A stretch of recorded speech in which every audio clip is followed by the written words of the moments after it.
Ja, et me saime kuulda, et kas me tohime minna või ei tohi. Meil on vaja käsku.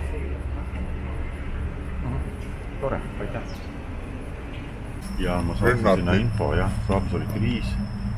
Ja siis minu info kohaselt nad hakkasid tegutsema ja meie peame ootama käsku.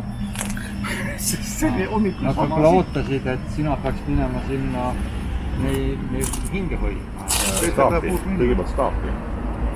Et meie ei saa sekkuda enne, kui meil tuleb ülevad korraldus. Staapi sekkuma, et Hinge hoidma.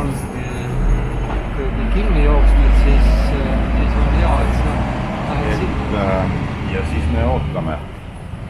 Nii on.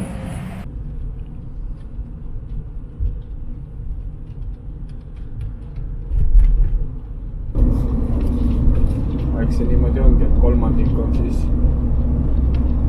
kirikuga moel või teised seotud või tunnevad endal seotus.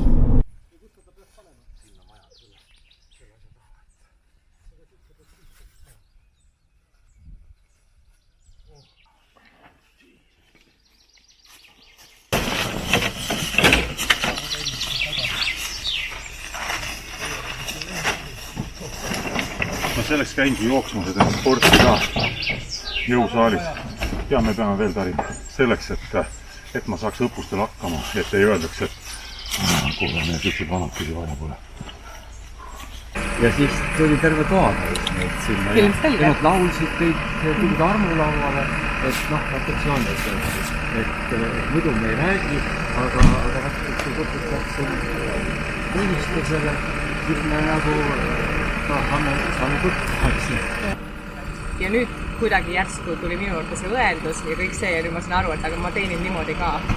Et ühel hetkel ma äkki lähengi kuhugi nii-öelda edasi teenima ja kui on õde ja kristlane, siis see on ju veel toredam kombinatsioon. Aamen.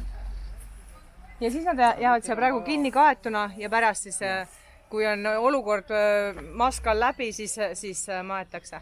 Hakatakse jagama.